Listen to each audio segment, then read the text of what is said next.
Bapa di dalam surga, kami berdiri di hadapan-Mu. Kami mengakui bahwa kami membutuhkan akan Engkau. Kami membutuhkan akan Tuhan Yesus. Kami perlu Roh Kudus-Mu. Terus memenuhi kami dan membawa kami di dalam jalan-jalan kemenangan-Mu. Engkau olesi mata kami untuk dapat melihat dengan jelas. Engkau olesi akan telinga kami dengan minyak-Mu Tuhan yang kami butuhkan untuk kami boleh mendengar suara-Mu, peka akan tuntunan-Mu. Tuhan, kami menyerahkan hati ini kepadamu. Jauhkan dari hati yang keras, jauhkan dari hati yang tidak taat. Tapi biarlah Tuhan, Engkau senantiasa memimpin kami terus menerus dan membuat setiap kami boleh kontak dengan Engkau Tuhan. Untuk kami boleh memiliki hubungan yang stabil dengan Engkau Tuhan. Karena kami membutuhkan tuntunan-Mu. Terima kasih Bapa, kami mengucap syukur. Urapi setiap kami, beri kami hikmat dan pengertian yang daripada-Mu. Dalam nama Tuhan Yesus Kristus kami mengucap syukur. Amin. Shalom saudara-saudara, saya akan share tentang doa profetis. Kita hidup di masa-masa yang sukar seperti yang 2 Timotius 3 katakan ya. Kita hidup di akhir zaman, hari-hari yang sukar. Tetapi kita tahu bahwa dunia yang sedang tidak baik. Tentunya kita membutuhkan perlindungan yang sangat kuat. Dan perlindungan yang sangat kuat, yang terus-menerus bisa ada itu hanya kita dapati dari Tuhan kita Yesus Kristus. Dia yang datang dari atas mengatasi segala sesuatu. Jangan sampai kita digoncangkan oleh perkara-perkara yang istilahnya tidak memiliki nilai kekal. Tidak memiliki nilai kekal ya. Hati-hati ya. Kalau kita lihat keadaan saat-saat ini dalam pemerintahan, dalam hubungan-hubungan, baik di usaha pekerjaan, banyak ketidakadilan terjadi. Istilahnya kalau kita ini merasa kita nih faktanya tuh benar, tapi kita bisa dibuat susah. Banyak ketidakadilan. Yang terakhir ini saya lihat entah TikTok, entah YouTube, saya nggak tahu, nggak ngerti gitu ya. Di pengadilan itu ada nggak tahu apa namanya, ada Hotman Paris sama Rasman atau apa, nah, nggak tahu saya asal usul perkaranya saya nggak tahu. Tetapi di tengah-tengah pengadilan saya lihat di gambarnya itu si bagian sebelah sini apa ya, pembela ya. Pembelanya itu naik ke meja loncat mau mukul Hotman. Terus yang tim-timnya juga mau mukul Hotman. Itu benar-benar Indonesia pengadilannya seperti ini. Jadi kita nih yang jadi anak-anak Tuhan. Kenapa bisa seperti itu? Kita harus berdiri untuk bangsa dan negara kita. Banyak aspek yang harus kita doakan. Sedangkan anak-anak Tuhan dikatakan menduduki 9 gunung. Salah satunya gunung pemerintahan. Puji Tuhan, saya percaya bahwa gunung pendidikan udah dikuasai. Entah yang entertainment saya kurang tahu ya. Tapi kita nih anak-anak Tuhan, masa-masa di mana Tuhan bilang ini sekarang waktunya dipegang oleh Tuhan dan yang diurapinya. Siapa yang diurapinya? Gereja Tuhan. Gereja Tuhan harus menduduki setiap gunung-gunung. Sebab doa-doa kita ini harus naik di hadapan Tuhan. Untuk apa? Untuk doa kita ini memerintah akan bangsa ini. Pemerintahan ini harus dengan doa. Kita nggak bisa nembus ke pemerintahan, nggak apa-apa. Tapi kita punya doa. Doa itu penuh kuasanya. Kita mau belajar tentang doa profetis ya. Doa profetis ini profet kan nabi. Ya. Kalau profetis itu jadi bersifat kenabian, bersifat sesuatu yang belum terjadi tapi itu diperkatakan oleh Tuhan sendiri. Dan bahwa apa yang Tuhan katakan, nubuat yang dari Tuhan itu mau tidak mau pasti terjadi. Entah kapan kita nggak tahu, tapi kita terus tekun berdoa sampai itu jadi kenyataan. Firman jadi daging. Kita harus terus menerus berdoa ya. Karena kenapa? Manusia itu hidup dalam dosa. Jadi banyak hal-hal yang tidak sesuai dengan yang kita mau. Kita berdoa supaya kehendak Tuhan jadi di bumi ini seperti di surga. Kalau di bumi ini seperti di surga, yang kita hadapi itu di bumi belum seperti di surga. Anak-anak Tuhan punya damai sejahtera. Tapi damai sejahtera yang diberikan Tuhan itu memang tidak sama dengan dunia. Mereka yang punya damai sejahtera mungkin bukan dari Tuhan, mungkin dari kekayaan atau dari posisi, itu cuma sementara. Tapi anak-anak Tuhan yang punya damai sejahtera, punya tugas khusus, yaitu berdiri.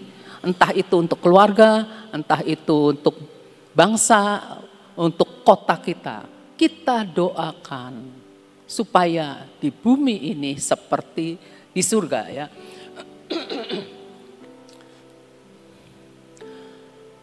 Nah, ada satu firman Tuhan yang mengatakan di Roma 10 ayat 13. Senantiasa kita harus berdoa, berteriak dan mendoakan hal ini. Sebab barang siapa yang berseru kepada nama Tuhan akan diselamatkan. Ini firman Tuhan kan. Firman Tuhan ngomong kalau siapa yang berseru kepada nama Tuhan akan diselamatkan. Jangan mikir diselamatkannya kan waktu kita baru-baru kan, diselamatkannya nanti kalau kita istilahnya kalau kita dipanggil pulang, kita masuk surga atau kita diselamatkan dari apa. Banyak hal yang perlu diselamatkan dan kita tahu satu-satunya penyelamat kita itu hanya datang dari atas, yaitu Tuhan Yesus Kristus. Selamatkan dari apa? Dari hubungan yang retak. Diselamatkan dari apa? Dari kecenderungan hati yang menentang kehendak Tuhan. Misalnya keinginan hati, misalnya misal keinginan hati saya mau saya suka sama orang itu gitu. Tapi setelah kita kenal dia bukan anak Tuhan, sedangkan kita anak Tuhan. Nah, kalau waktu seperti itu mungkin kita bimbang, kita galau. Tapi saya nanti kalau dari sama orang itu akan bisa diselamatkan. Itu semua perkara nanti, dan nanti itu siapa yang menentukan. Kita nggak bisa menentukan dengan pasti bahwa itu nanti nggak bisa. Jadi kita harus tahu bahwa siapa yang berseru kepada nama Tuhan akan diselamatkan. Nah, siapa nama Tuhan itu kita harus tahu. Sebab kita tahu banyak kepercayaan nyebutnya kan Tuhan ya. Tuhannya siapa? Tuhan kita punya nama. Namanya itu Bapa berikan sebagai nama yang bisa menyelamatkan. Jadi kita jangan malu kalau kita nyebut. Banyak kan orang juga ngomong puji Tuhan, puji Tuhan. Kita nggak usah malu. Kita sebut puji Tuhan Yesus. Kalau kita, oh Tuhan terima kasih Yesus.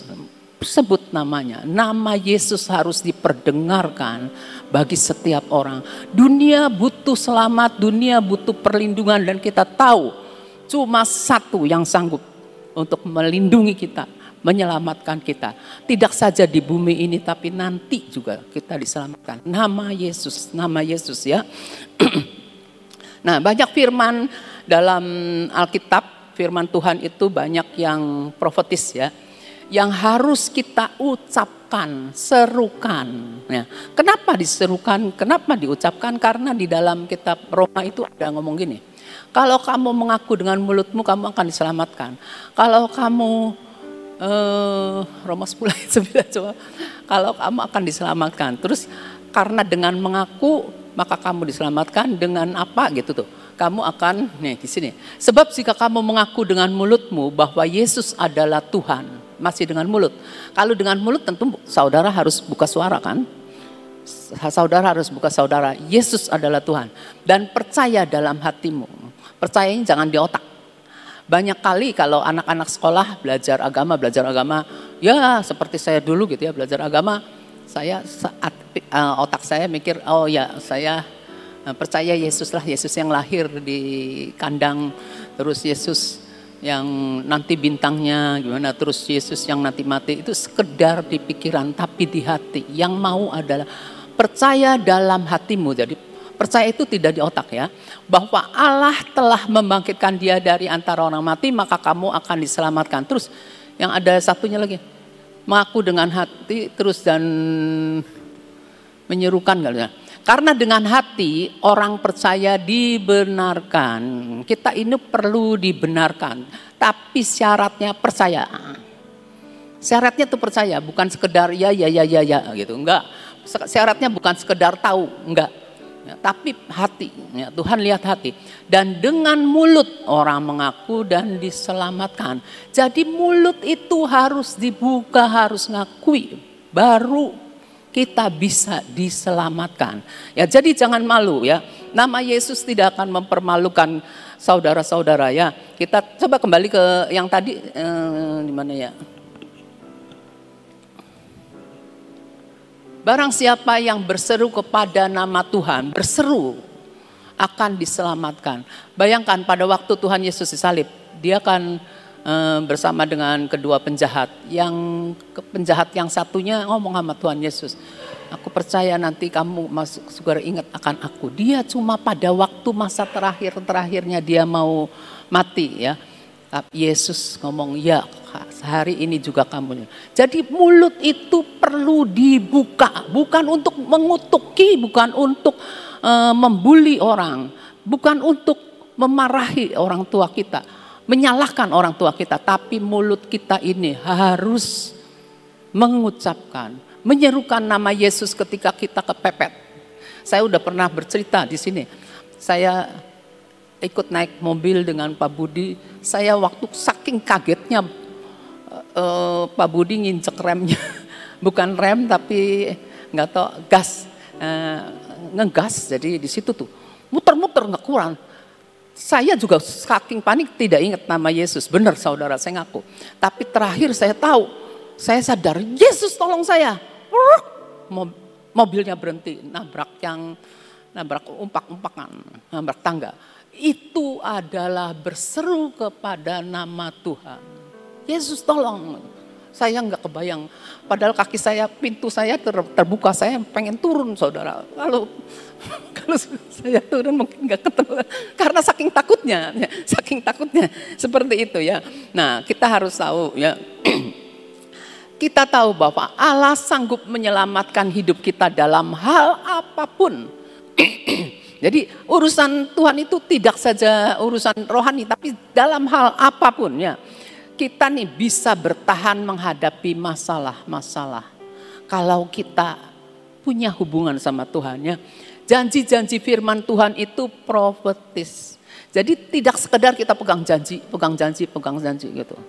Enggak, tapi saudara harus mengucapkan seperti di kitab yang Perjanjian Lama kan, ucapkan terus firman Tuhan itu. Tapi plus, ada plusnya, sebab banyak orang kalau sudah kebiasaan asbun asal bunyi gitu ya.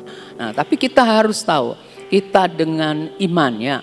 Firman profetis itu perkataan nubuat yang belum terjadi. Tapi karena Tuhan yang ngomong, ingat ya, firman Tuhan itu ya dan amin. Enggak ada yang lain, tidak ada mudah-mudahan, semoga enggak ada. Ya dan amin. Firman Tuhan itu ya dan amin. Kita percaya bahwa yang dikatakan oleh Tuhan pasti terjadi. Walaupun sekarang belum terjadi, tapi pasti terjadi ya. Misal dalam membaca firman ya, ada kata-kata yang meloncat ke kita gitu ya, berbicara gitu, terkesan pada kita. Kita harus belajar untuk membuat perkataan-perkataan itu sehingga rema yang Tuhan beri dalam hidup kita itu kita perkatakan. Jangan dalam hati. Buka mulut. Kalau buka mulut tuh kuping kita harus dengar. Sebab karena iman itu timbul dari pendengaran akan firman Kristus. Jadi kalau kita memperkatakan firman itu akan menimbulkan satu iman kita nih bangkit. Saya lagi ngomong ini. Saudara bayangkan, umpama saudara di kamar, saudara doa, diem aja dalam hati ya. Sama saudara bersuara. Ketika saudara bersuara, saudara tersentak, pasti tersentak. Setelah saudara tersentak, lalu saudara tahu Tuhan hadir. Saudara berani lagi, nanti terus. Bisa seperti itu. Jadi saudara jangan diem, jangan pasif. Tuhan suka yang respon ya. Nah, kita nih harus dekat dengan Tuhan selama kita hidup. Sebagai orang percaya yang benar, kalau orang percaya, ini benar-benar nih orang percaya. Tandanya apa? Kita punya hubungan. Saya misalnya cuma tahu, saya nggak punya hubungan sama orang itu, saya nggak dekat. Tapi kalau kita mau dekat dengan seorang, kita punya hubungan dengan orang itu. Kita punya hubungan dengan orang itu. Dan seperti itu juga kalau kita dengan Tuhan. Keluarga, satu keluarga ya, juga dengan keluarga. Misalnya, kalau kita lihat, kalau lagi nggak baik nih, lagi nggak baik, hubungan kita, entah dengan pasangan kita, entah dengan anak kita, nggak baik. Itu hubungannya kurang baik. Nah, kita harus mawas diri. Kita harus tahu apa yang salah. Kita harus koreksi diri kita. Terutama koreksi diri kita dulu. Jangan langsung nuduh itunya gini sih, itunya gini. Tapi tanpa sadar, kita ini sering kali kayak gitu saudara. Kita ini tanpa sadar, kita akan ngomong, iya itunya karena ini gitu ya. Tanpa sadar itu tuh ya, pembelaan diri itu mulai kayak seperti waktu si Hawa dituduh, itu si ular gitu. Nah, kita tuh tanpa sadar kita suka seperti ini ya. Nah, kalau kita dalam satu keluarga ya, seperti Mazmur 133 ya, berkat untuk persaudaraan yang rukun gitu ya. Kalau kita rukun di ayat yang 133 ayat terakhir kalau kata ayat 3 133 itu ngomong gini. Tuhan memerintahkan berkat turun. Tuhan memerintahkan. Jadi sebab kesanalah Tuhan memerintahkan berkat ya. Kehidupan untuk selama-lamanya. Kehidupan itu sesuatu yang terus-menerus bertumbuh. Kehidupan apa? Kehidupan usaha, kehidupan pernikahan, bertumbuh seperti itu ya. Jadi Tuhan memerintahkan berkat. Kalau kita kan manusia mencari berkat. Cari berkat gitu kan. Lalu Tuhan memerintahkan berkat. Bahkan Tuhan bilang orang benar itu kalau tidur juga Tuhan memberkati. Jadi kita harus tahu hidup kita ini tergantung. Kita hanya bisa menggantungkan hidup kita percaya kepada Tuhan. Percaya kepada Tuhan. Ya, Tuhan itu mau melindungi jika kita hidupnya sungguh-sungguh bergantung kepada Tuhan. Ya. Jangan bergantung pada apa yang ada di dunia, bergantung pada Tuhan. Belajar, walaupun kita belum ngerti, tapi kita belajar.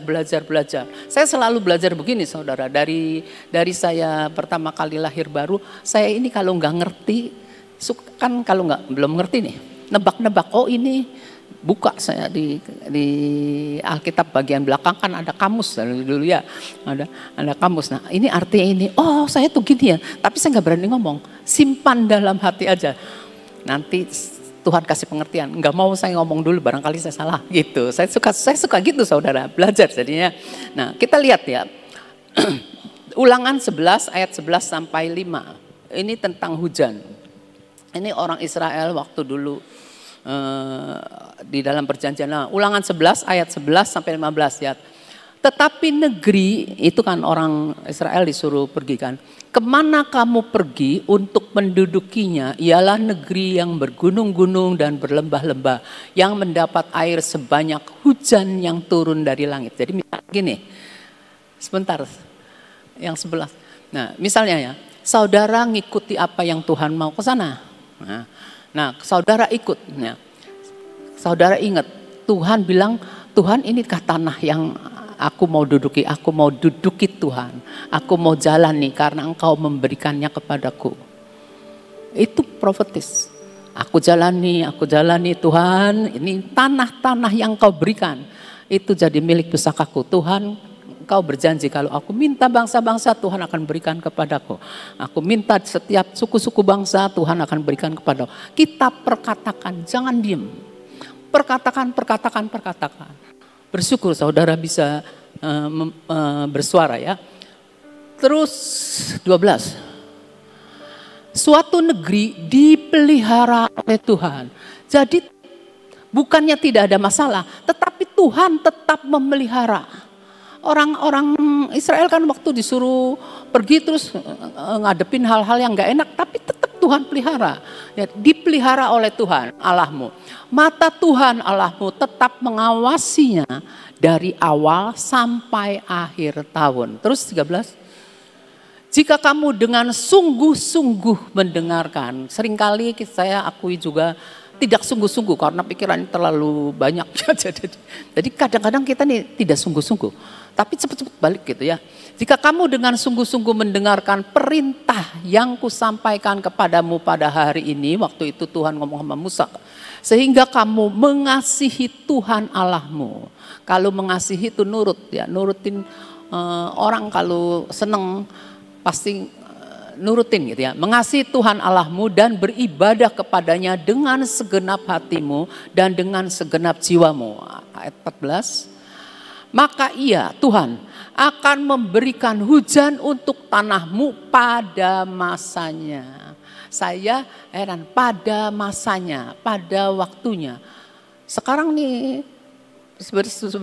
sebenarnya musim panas atau musim hujan sih? Ya, sekarang musim hujan. Tapi kadang waktu yang lalu kan panasnya panjang sekali ya, panas sekali. Sekarang waktu musim hujan, hujannya hujannya memenuhi bumi ya. Tapi kita pegang janji pelangi ya, perjanjian pelangi. Nah, Tuhan itu memberikan hujan untuk tanahmu pada masanya. Jadi nggak ada ekstrim-ekstrim. Tuhan tahu, nah dia kasih gitu ya. Hujan awal dan hujan akhir sehingga engkau dapat mengumpulkan gandummu, anggurmu dan minyak. Nggak kekurangan ya, nggak kekurangannya. Terus 15. Dan dia Tuhan akan memberi rumput di padangmu untuk hewanmu. Jadi hewan-hewan peliharaan kita juga akan kita bisa kasih makan. Sehingga engkau dapat makan dan menjadi kenyang. Sehingga engkau dapat makan dan menjadi kenyang.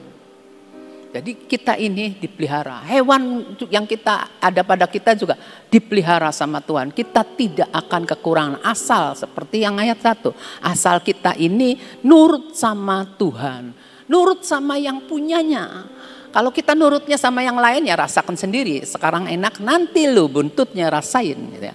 Jadi kita nih jangan berpikir bahwa nah jalan kita bener nih. Ini omongan dia bener kok. Kita ikuti-ikuti tapi ujungnya menuju MAUT. Saya selalu nyingkat kayak gitu kalau di anak-anaknya. Nah, jadi kita akan makan dan menjadi kenyang ya. Hujan pada masanya, tidak ada banjir, tidak ada banjir bandang, nggak ada, tidak ada ekstrimnya. Nah, kita berdoa untuk kota, untuk bangsa, untuk pemimpin-pemimpin, orang-orang yang punya otoritas, ya, otoritas di atas kita. Orang yang punya otoritas di atas kita nih tidak pejabat saja, saudara. Ketika kita ada di dalam satu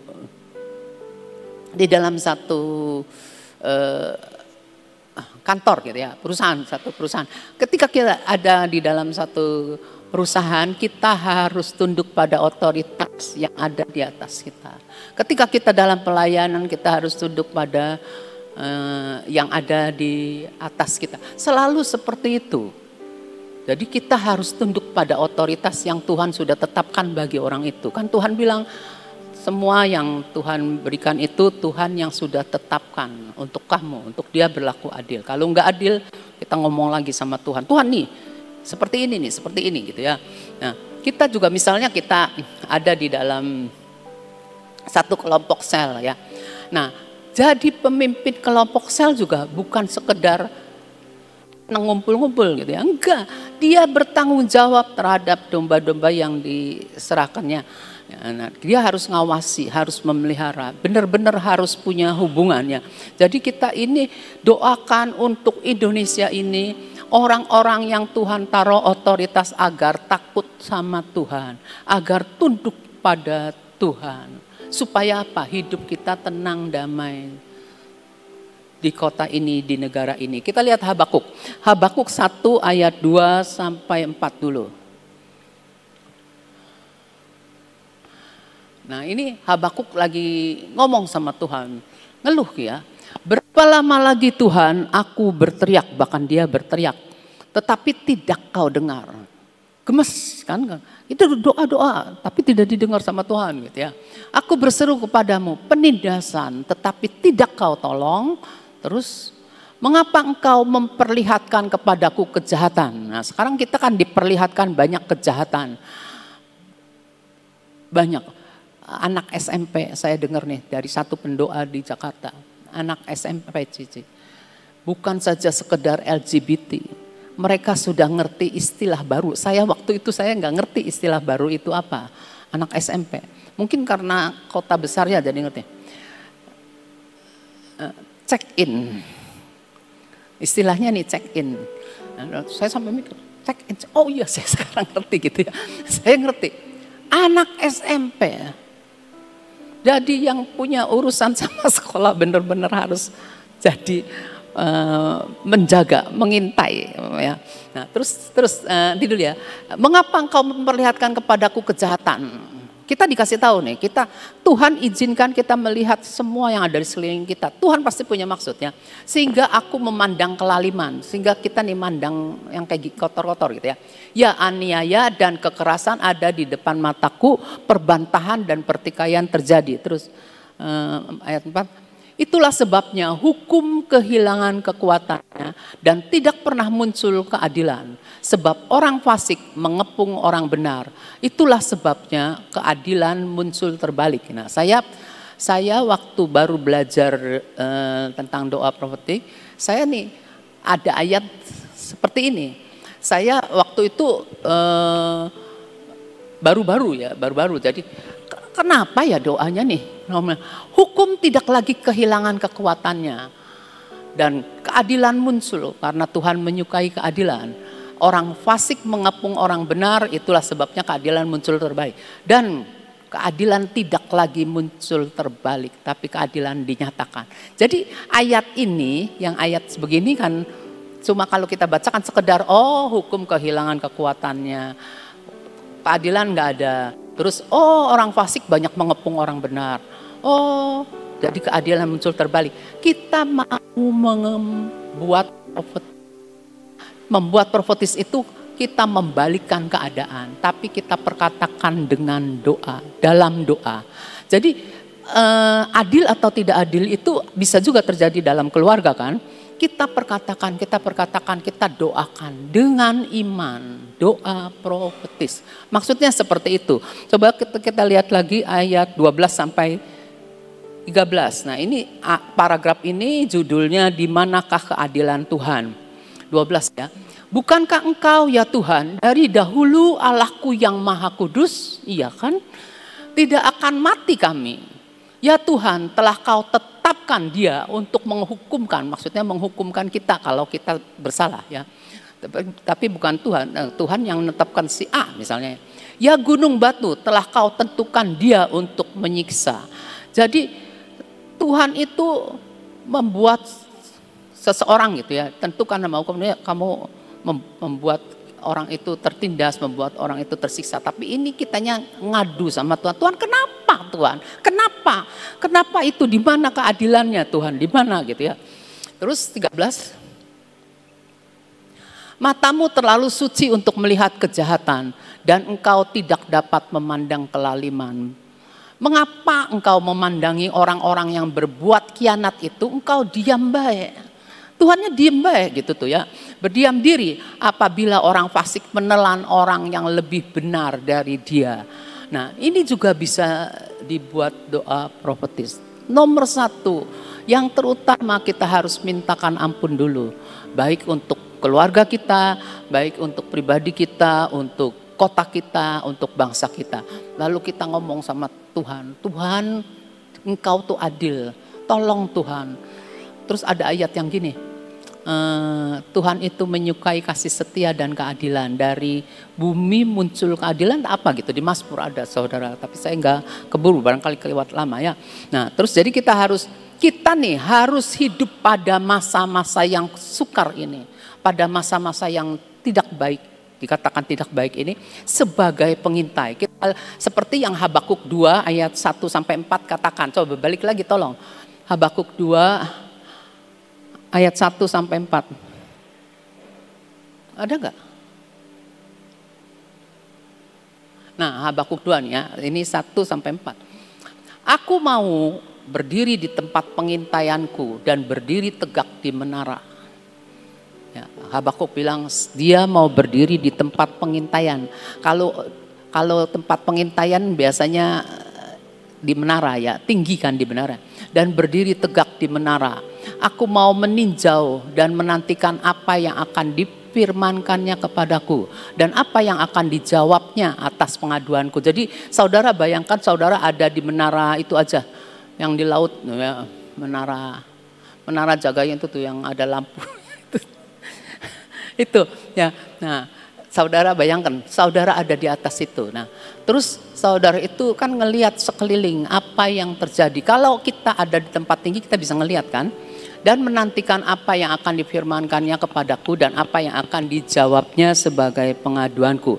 Nah, kalau kita mengintai, kita kan kalau yang pernah yang doling ya, kalau kita doling itu kita mau ngelihat kota kita apa gitu ya, kita cari tempat yang tinggi, jadi bisa ngelihat yang bawah-bawah gitu ya, bisa ngelihat, jadi bisa kelihatan oh ini gitu ya. Nah kita itu sebagai penjaga menara. Nah sebagai penjaga penjaga menara itu kita atau menjaga apa yang kita lihat itu kita adukan ke Tuhan ya. Nah ini dimaksudkan seperti ini saudara. Tuhan kan bilang, berjaga-jagalah dan berdoalah. Jaga-jaga, kalau namanya berjaga pasti ada hubungannya dengan doa. Ada hubungannya dengan doa ya. Seperti coba Matius 26:41-nya itu dulu. Matius 26 ayat 41-nya.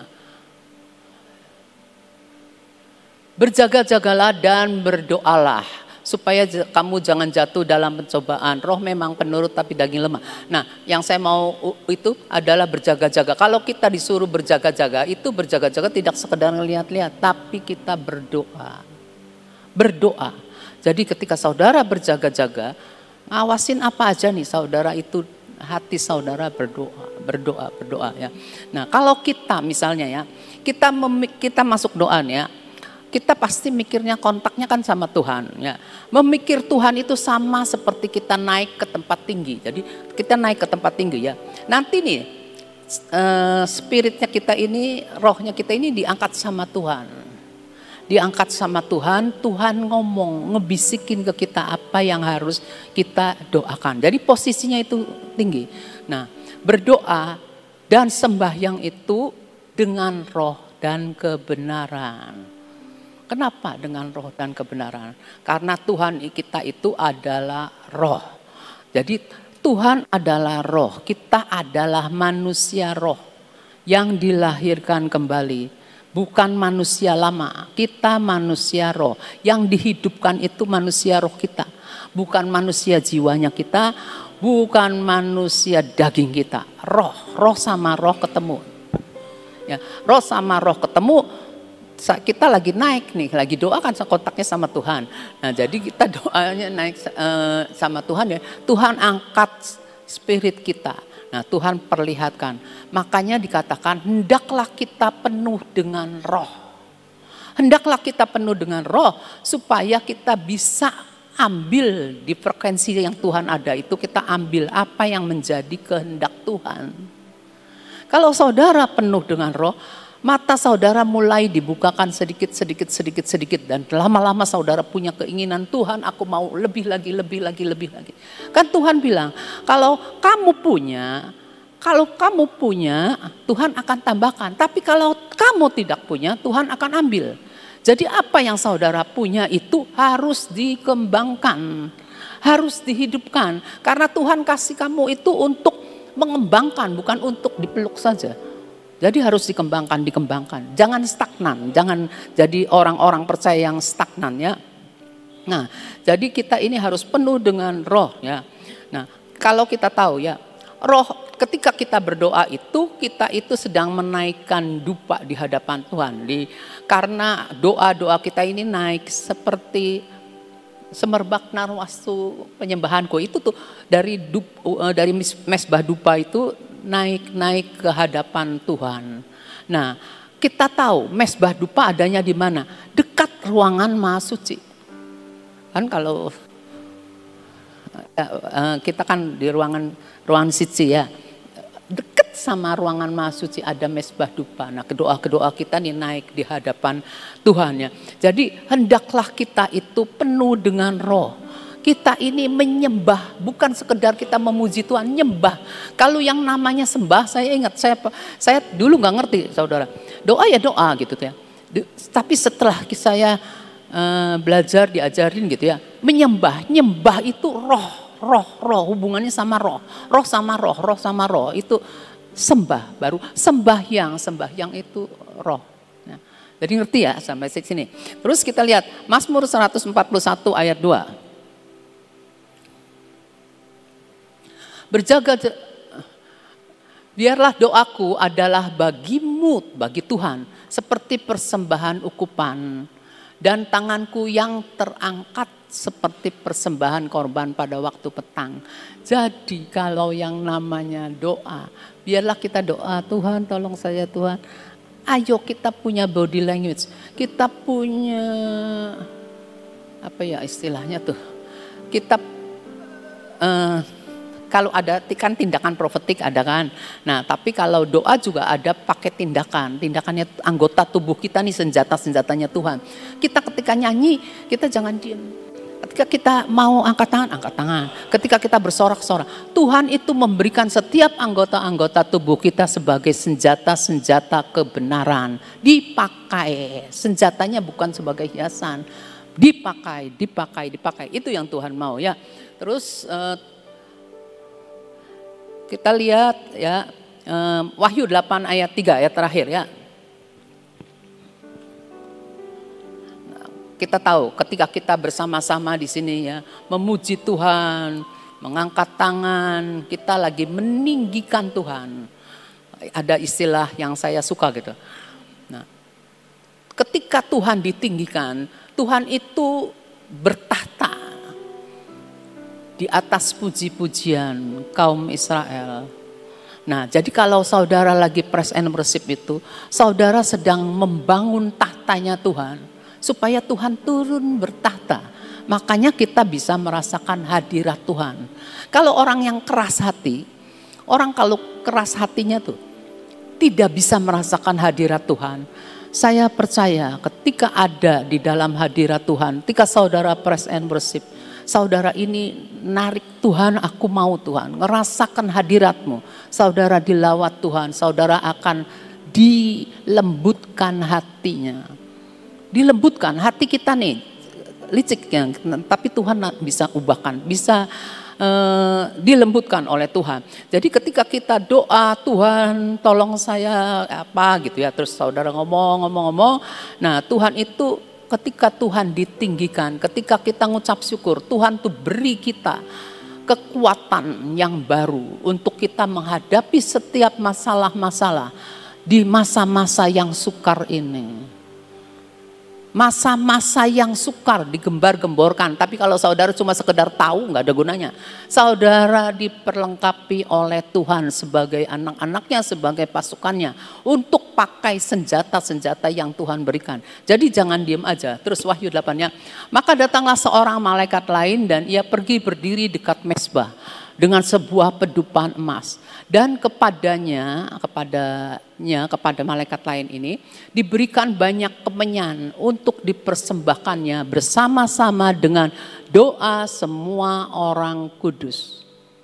Jadi doa kita ini kalau naik ya, terus nanti dijadiin satu sama kemenyannya ini di atas mezbah emas di hadapan tahta itu. Terus, maka naiklah asap kemenyan bersama dengan doa orang-orang kudus itu. Ada asap seperti di mezbah dupa itu, seolah-olah ada asap keluar gitu ya, dari tangan malaikat itu ke hadapan Allah. Terus, lalu malaikat itu mengambil pedupaan itu dan mengisinya dengan api dari mezbah. Diambilnya api dari mezbah ya, dan melemparkannya ke bumi. Maka meledaklah bunyi guru. Nanti dulu sebentar, sampai ayat berapa sih? Sampai 5 benar. Nah, melemparkannya ke bumi. Jadi malaikat mengambil pedupaan itu, mengisinya dengan api, ambil api dari mezbah, melemparkannya ke bumi. Maka meledaklah bunyi guruh disertai halilintar dan gempa bumi. Nah, saya dulu nggak ngerti. Ya sekarang juga saya mau belajar mengerti.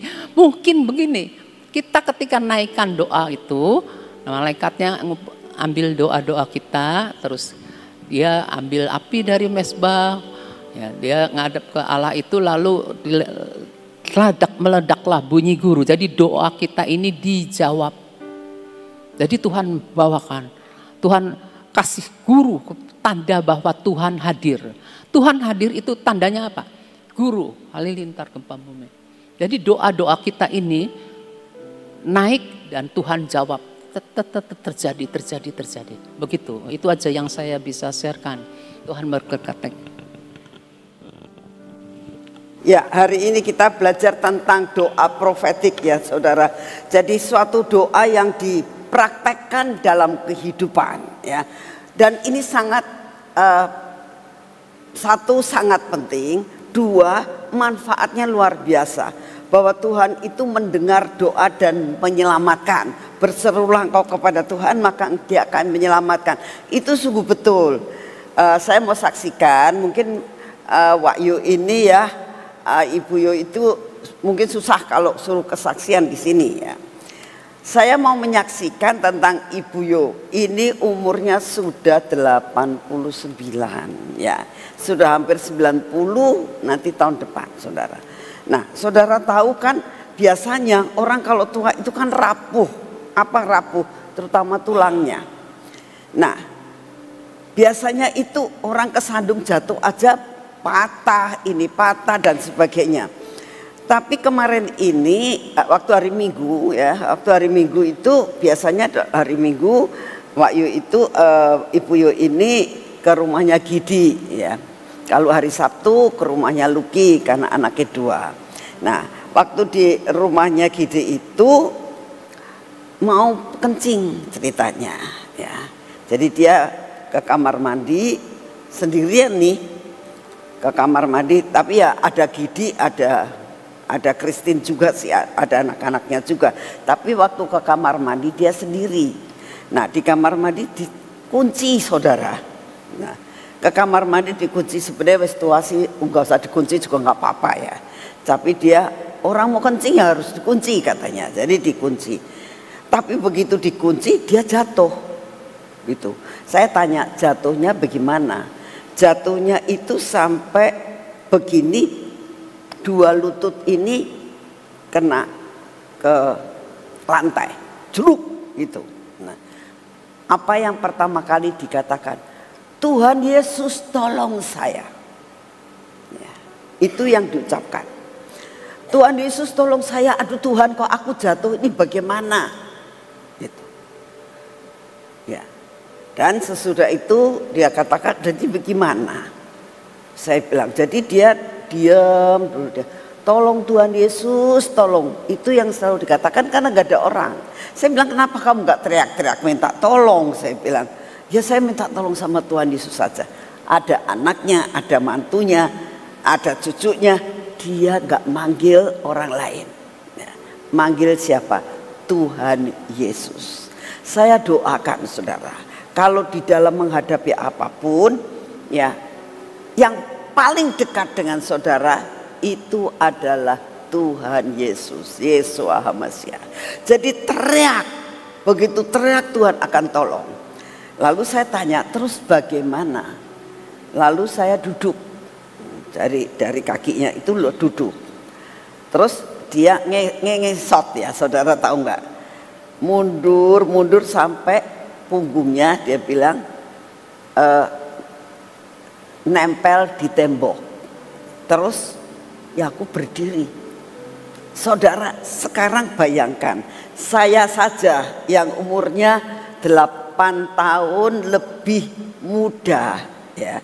Kalau begitu saya mau dari duduk ini berdiri, itu mesti pegangan. Kalau nggak pegangan, hebat banget dari jongkok bisa berdiri. Ya. Saya bayangkan, kamu pegangan apa? Yang nggak pegangan apa-apa, nggak ada yang dipegangin. Aduh, saya bilang, kalau bukan malaikat Tuhan yang membawa ini Ibu Yu untuk berdiri, gak bakalan bisa. Di kamar mandi sendiri ya. Kalau saudara kan bayangkan kamar mandi sekarang, kamu kalau saudara nih ya yang sudah umur, kalau saudara duduk di kloset jongkok ya buat kencing ya, buat wanita nih. Sekarang kamu jongkok kencing di kloset yang di bawah tuh, bukan kloset duduk. Coba berdiri, gak mudah. Saya saja kalau misalnya sedang keluar kota pas pengen kencing, aduh cari yang duduk kalau nggak ada ya sudahlah, udah kepengen kencing terus kencing. Mau berdiri itu pakai ancang-ancang.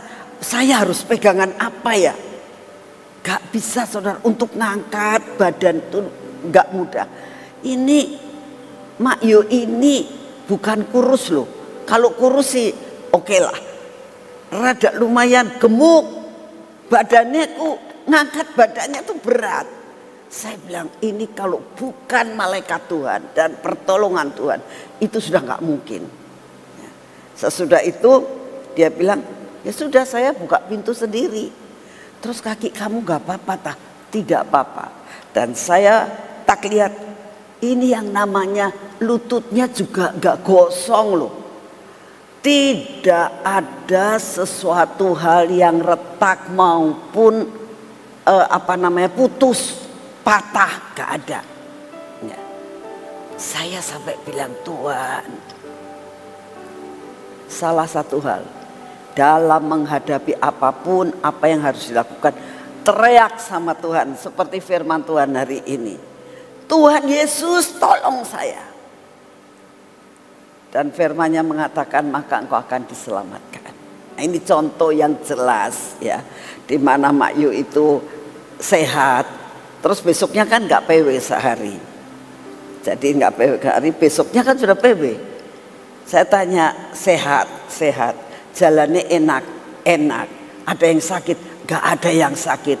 Itu kalau bukan Tuhan tidak mungkin. Jadi kita tahu hari ini dikatakan doa profetik adalah suatu doa yang dikatakan kalau engkau berdoa Tuhan pasti jawab. Mari kita berdoa. Terima kasih Tuhan untuk firman-Mu hari ini. Terima kasih untuk pujian dan penyembahan selama 1 jam.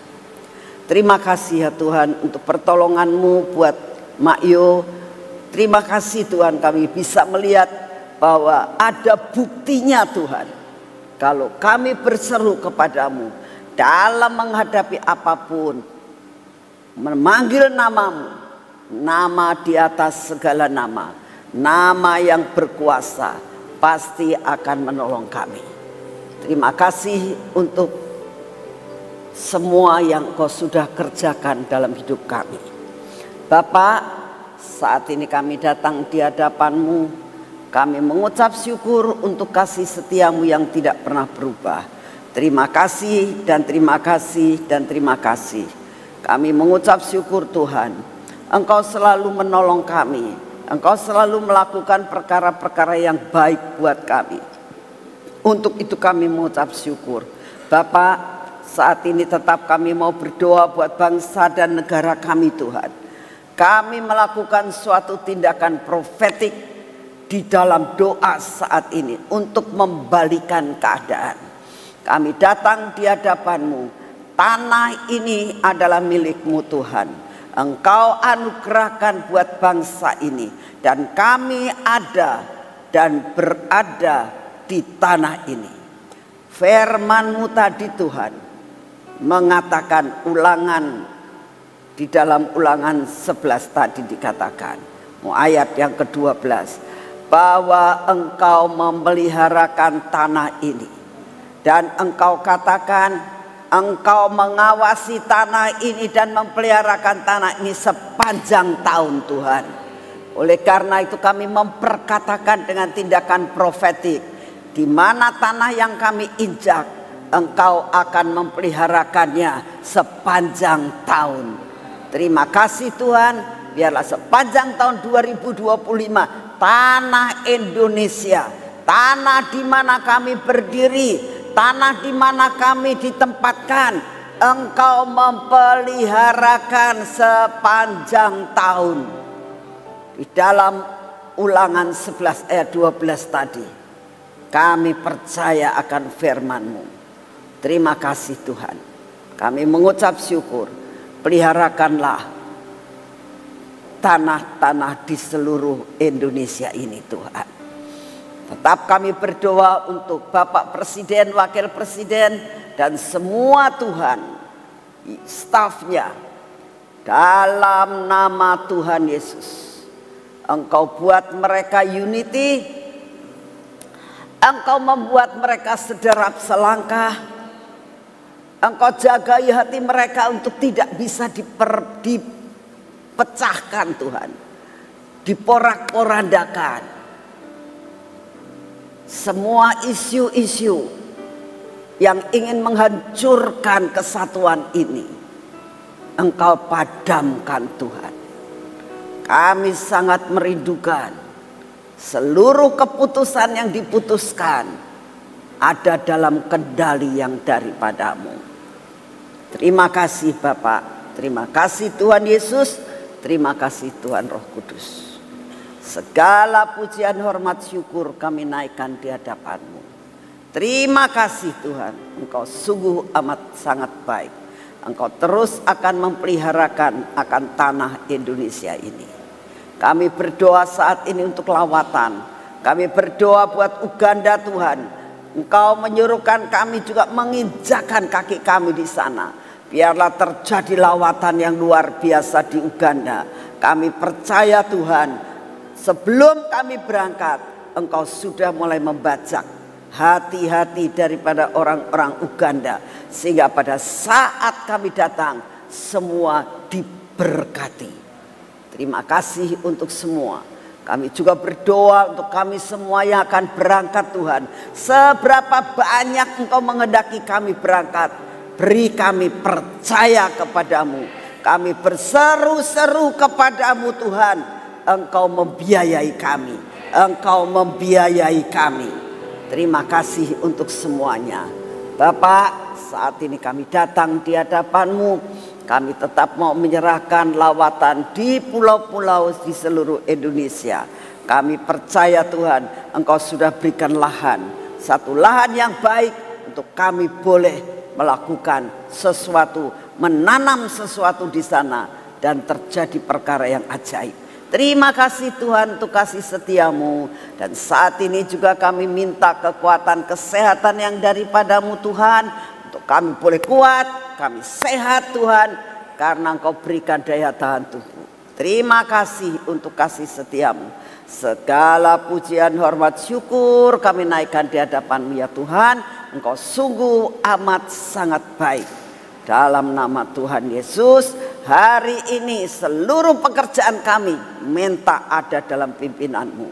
Dalam nama Tuhan Yesus. Amin. Mari saudara kita masuk dalam pengurapan.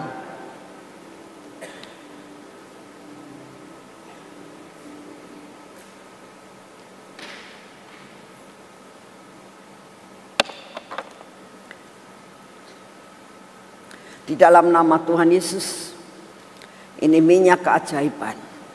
dan minyak supranatural biar menguasai seluruh kehidupan kami, sehingga hidup kami dikontrol sama supranatural. Semuanya Tuhan, seluruh panca indera kami,